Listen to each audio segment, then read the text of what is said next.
नमस्कार, अजय चतुर्वेदी। आज जो मैं बताने जा रहा हूं वो किसी धमाके से कम नहीं है। आप दिल थाम करके बैठ जाइए, क्योंकि आज एक बहुत बड़ी खबर आपके सामने है। खबर कांग्रेस की ही है, लेकिन बीजेपी, तृणमूल कांग्रेस और वामपंथी दल भी इस खबर के घेरे में जरूर आएंगे। शुरुआत करते हैं कांग्रेस से।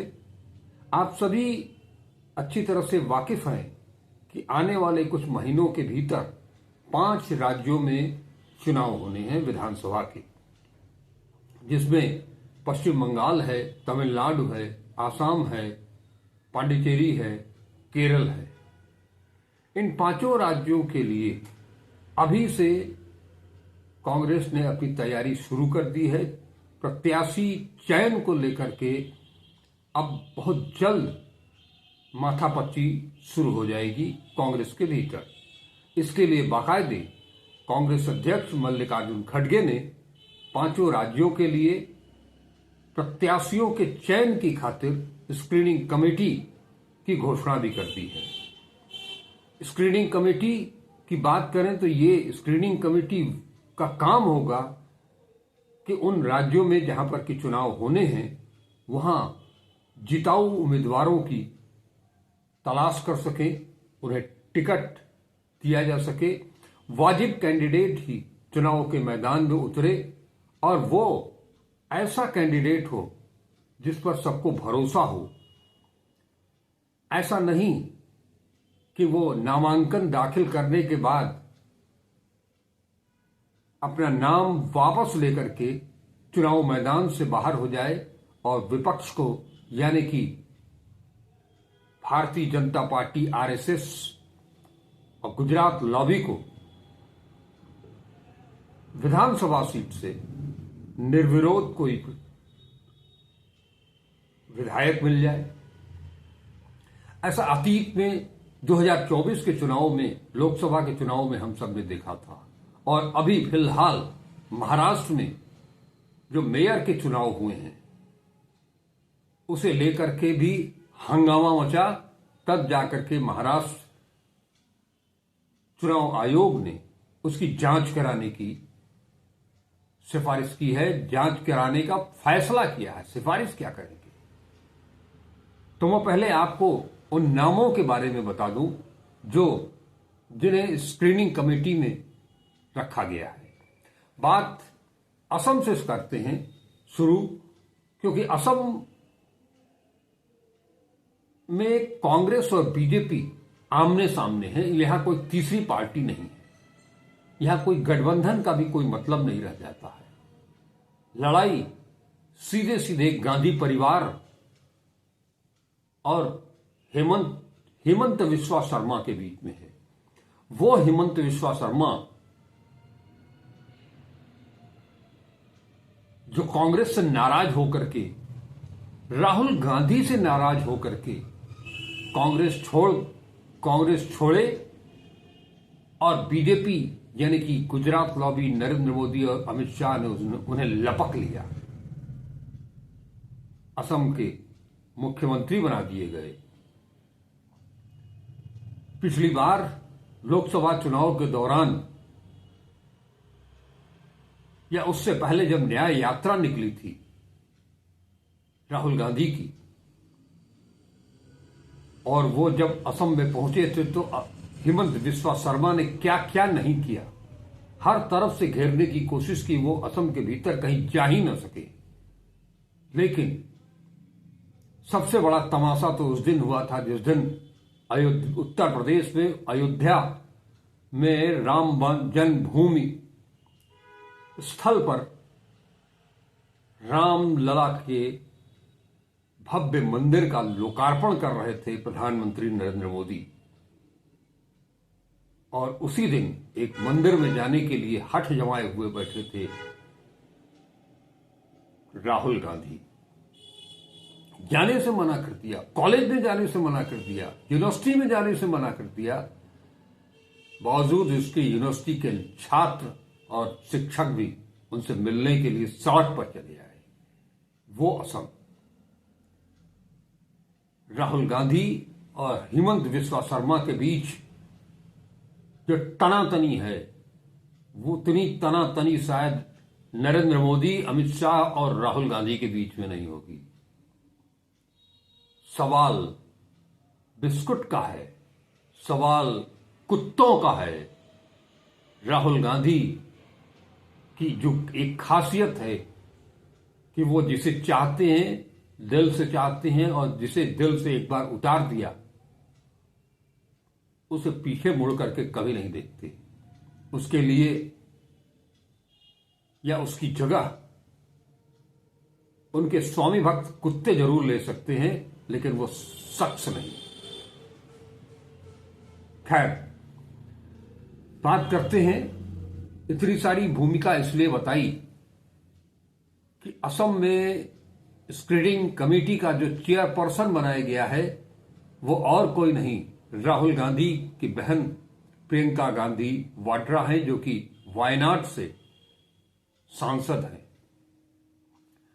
वो वायनाड जहां से राहुल गांधी सांसद हुए थे, तब जब अमेठी से स्मृति ईरानी ने उन्हें हरा दिया था। आप सबको अच्छी तरह से याद होगा कि अभी कुछ ही दिन पहले मैंने एक स्टोरी आप सबके सामने प्रस्तुत की थी, जिसमें बताया था कि बहुत जल्द प्रियंका गांधी वाड्रा को एक बहुत जिम्मेदारी भरा पद मिलने वाला है। हालांकि उस वीडियो में मैंने उन्हें महासचिव संगठन का प्रभार दिए जाने की उम्मीद भी जताई थी, लेकिन फिलहाल शुरुआत हुई है एक महत्वपूर्ण जिम्मेदारी के साथ, वो भी असम में प्रत्याशियों के चयन की जिम्मेदारी। और उनके साथ हैं ओडिशा से एकमात्र कांग्रेस के सांसद सत्यगिरी शंकर उलाका, डॉक्टर वेल्ला प्रसाद और राहुल गांधी के चहेते कांग्रेस के राज्यसभा सदस्य इमरान मसूद।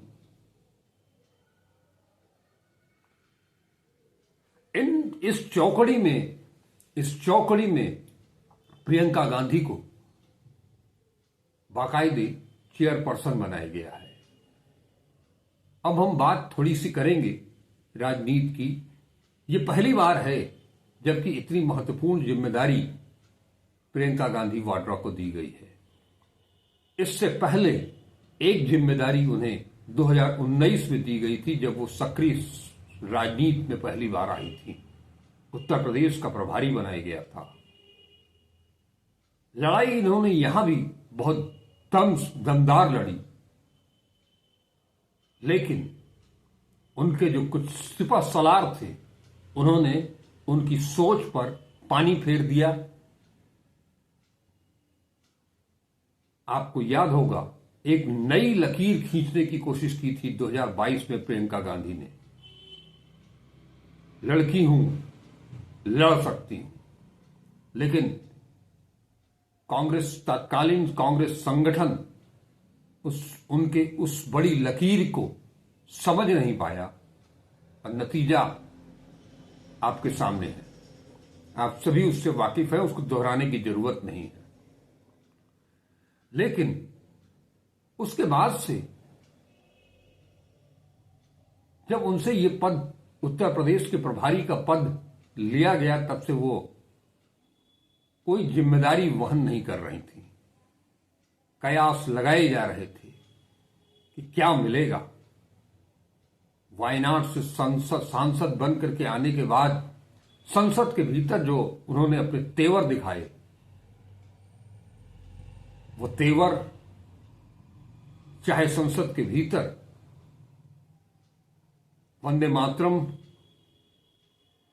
पर हुई बहस के दौरान प्रधानमंत्री नरेंद्र मोदी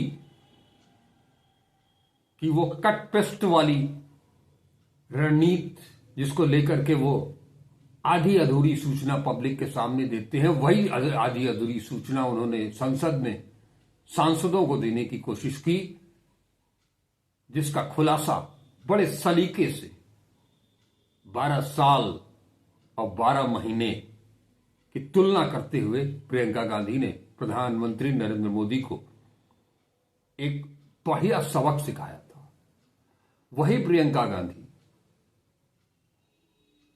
जब प्रधान ओम बिरला लोकसभा के स्पीकर उनके कक्ष में कांग्रेस संसदीय दल का नेतृत्व करते हुए पहुंची, तो वहां भी उन्होंने प्रधानमंत्री की चुटकी जरूर ली। कैसा रहा आपका दौरा? 3 राज्यों, 3 देशों के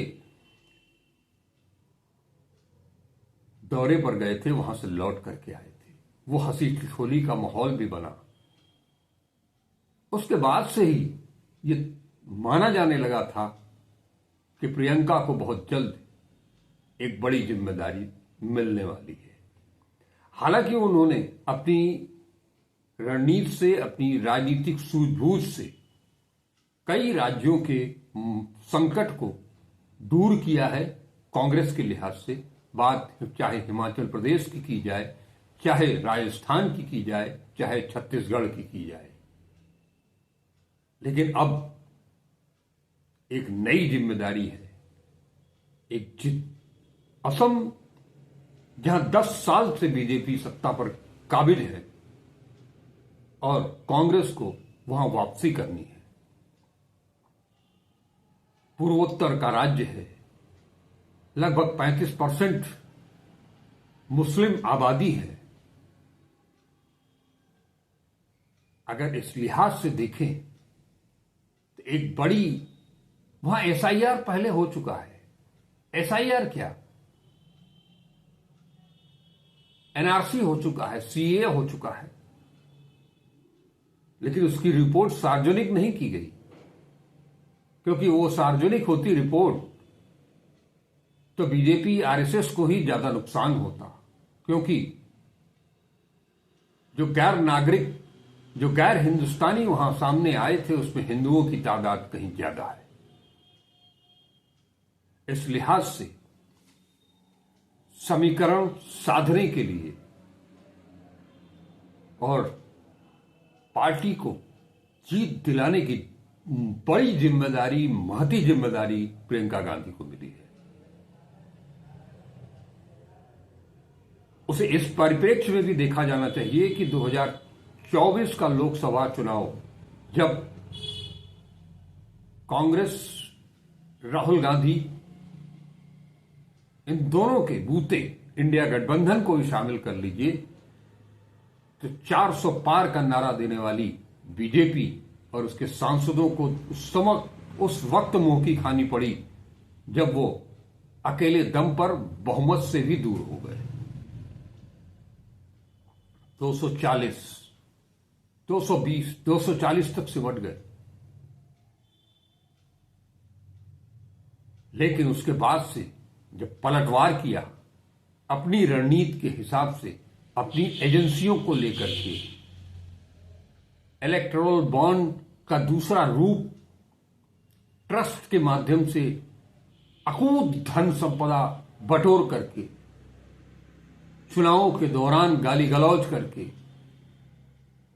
वोट चोरी करके, पहले हरियाणा, महाराष्ट्र, दिल्ली और उसके बाद बिहार में तो अति करती। लेकिन लोकसभा चुनाव 2024 के बाद से कांग्रेस कहीं भी कोई भी चुनाव विधानसभा का जीत नहीं पाई। जितना उसे हरियाणा भी चाहिए था, जितना उसे बिहार भी चाहिए था, जितना उसे महाराष्ट्र भी चाहिए था, लेकिन हर जगह वो 3 तिकड़म से बाज नहीं आए, रिश्वतखोरी से भी बाज नहीं आए, और चुनाव आयोग गुजरात लॉबी के पीछे खड़ा होकर के अपना मुंह छिपाता रहा। इसके अलावा और कुछ नहीं। इस लिहाज से असम काफी महत्वपूर्ण हो जाता है। असम इसलिए भी महत्वपूर्ण हो जाता है कि कांग्रेस को, खास तौर पर प्रियंका गांधी वाड्रा के दिमाग में एक चीज और भी होगी कि उनके भाई राहुल गांधी को इस असम में 2023-24 में किस तरह से हिमंत बिस्वा शर्मा ने परेशान किया था।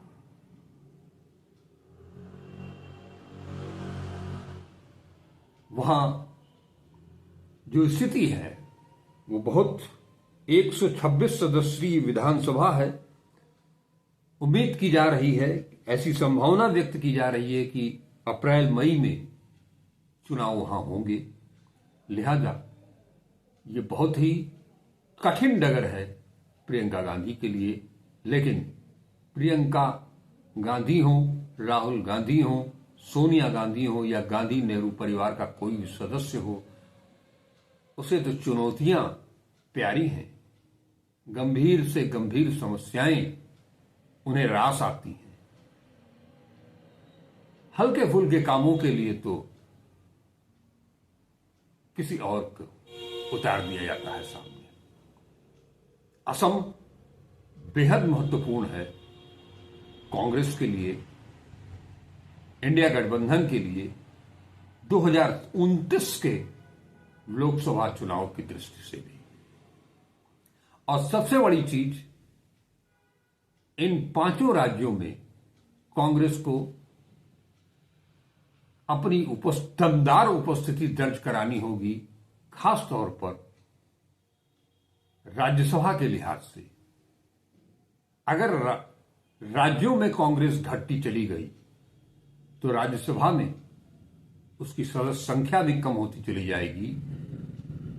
और अभी हाल ही में 2 प्रमुख सीटें खाली होने वाली हैं, जिसमें कि कांग्रेस अध्यक्ष मल्लिकार्जुन खड़गे भी हैं और मध्य प्रदेश के पूर्व मुख्यमंत्री और अभी हाल ही में CWC की मीटिंग से पहले बड़ा विस्फोट करने वाले दिग्विजय सिंह भी हैं। तो इस लिहाज से भी कांग्रेस को, राज्यसभा के लिहाज से भी, इन राज्यों के चुनाव में अपनी उपस्थिति को मजबूत करना होगा। इसी सोच विचार के साथ ही मल्लिकार्जुन खड़गे साहब ने ये स्क्रीनिंग कमेटियां गठित की हैं। बात अगर पश्चिम बंगाल की करें तो वहां का चेयरपर्सन स्क्रीनिंग कमेटी का BK हरिप्रसाद को बनाया गया है। मोहम्मद जावेद हैं, ममता देवी हैं और VP सिंह हैं।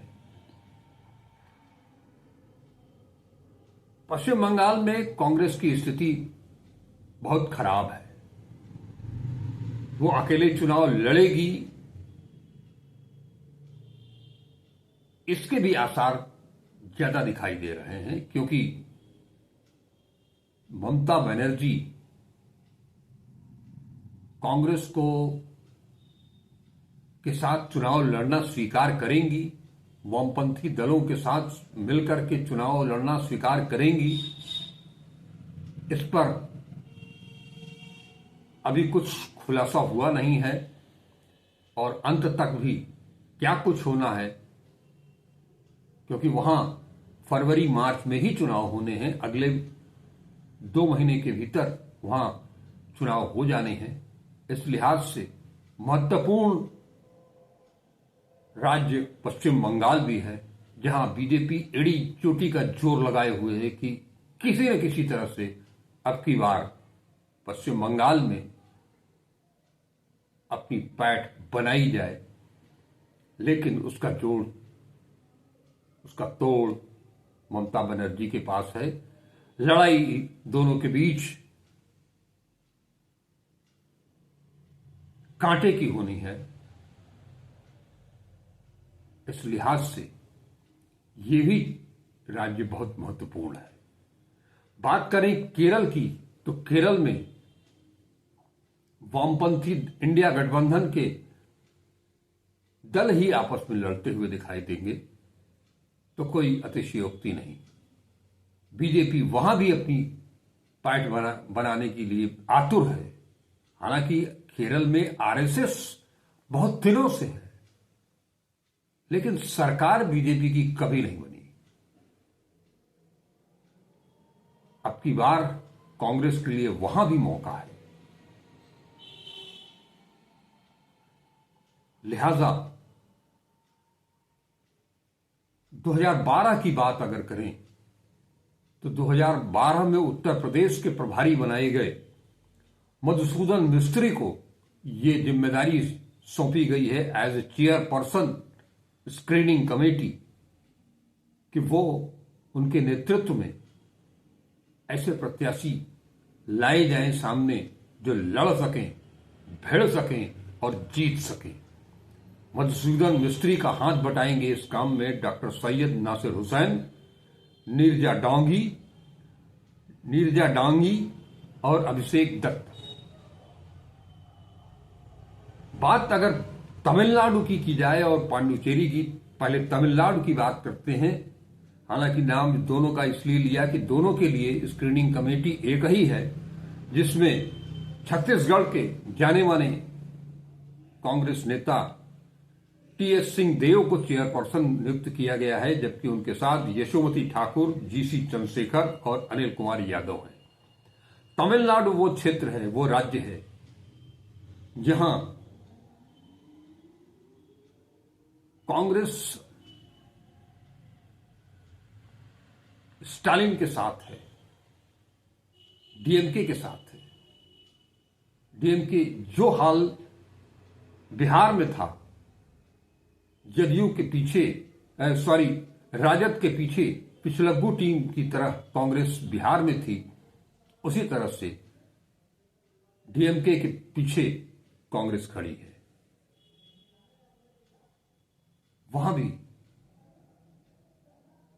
डीएमके और कांग्रेस को मिलकर के कांग्रेस तो ये भी चाहेगी कि उसका कद, उसकी हिस्सेदारी कुछ और बढ़े और मजबूती के साथ सामने आए, लेकिन इसके लिए भी एड़ी चोटी का जोर लगाना पड़ेगा, जैसे भारतीय जनता पार्टी और आरएसएस लगा रही है।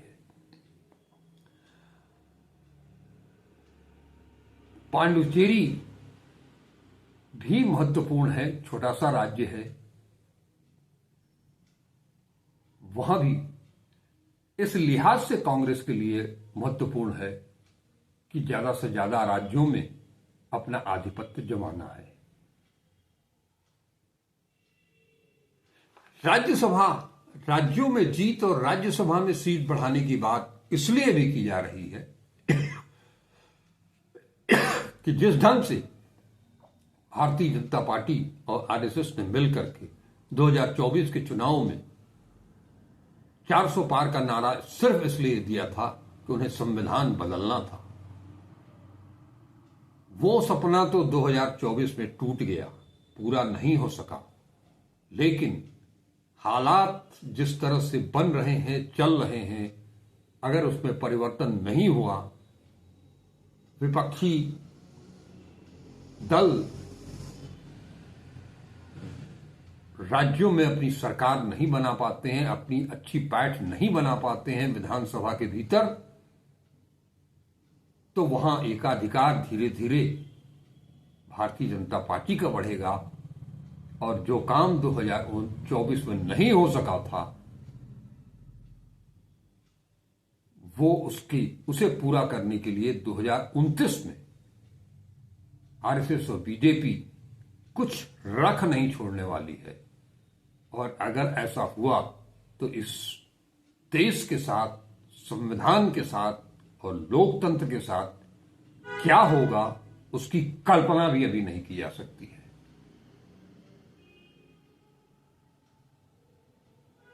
इन्हीं शब्दों के साथ मैं आपसे विदा लेता हूं।